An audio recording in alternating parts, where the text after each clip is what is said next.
Okay, so let us now introduce the Poisson random variable or Poisson probability distribution, which is a discrete probability distribution, very extensively used, very important. The Poisson random variable represents the probability for a given number of events in a fixed interval of time, and the probability of events occurring with a known average. So we already know what is the average number of events occurring in that fixed interval of time. The third property we know is that the events occur independently of the time since last event. So the next event has nothing to do with the information when the previous event occurred. Okay, so three properties.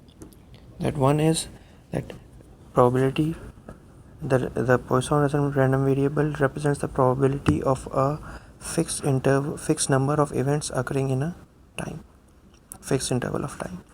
The second property is that the average is known, and the third property is that the current event has nothing to do with the previous event. Okay, the PMF is given by this expression e to the minus lambda times lambda to the x divided by x factorial. Now, since lambda is always non-negative, why is it non-negative? Because the number of events in a fixed interval of time is always 0 or positive. Okay, and then if lambda is always non-negative, this is positive, this is positive, and this is positive.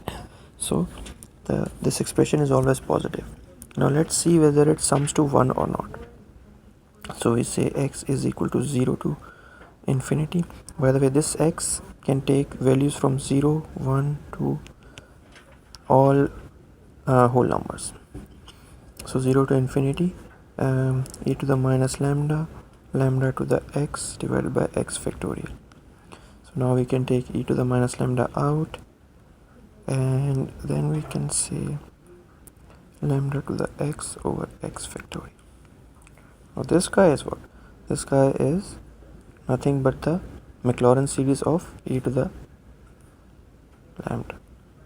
Okay, so this is equal to e to the negative lambda times e to the lambda, which is equal to 1. So this is in fact a valid PMF. Okay, now let us quickly try to find the mean of the distribution. Although by definition we already know the mean is lambda, but the distribution we have seen should yield the same mean if we apply the definition of the expected value. So we say e of x, this is equal to x times e to the negative lambda over x factorial. X is equal to 0 to infinity.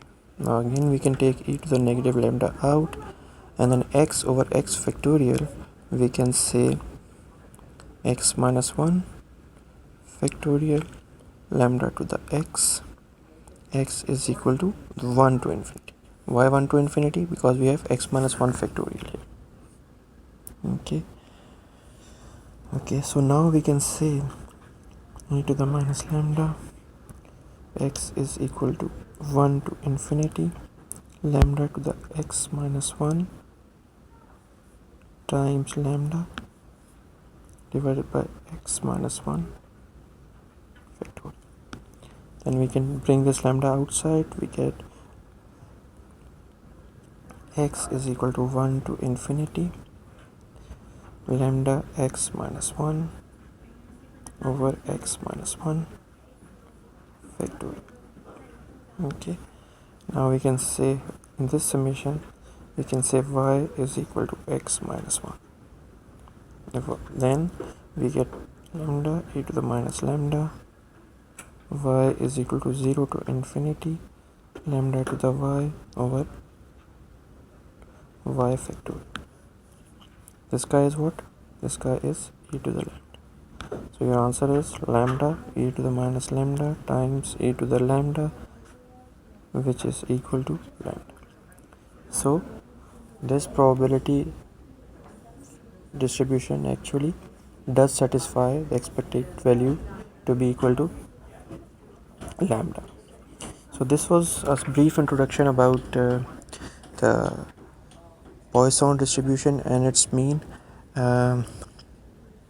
Next, we will calculate the variance of Poisson distribution, which is extremely easy to calculate and follows the same procedure we have used for the mean. And that's it for this video. Hope you like it. Thanks for watching.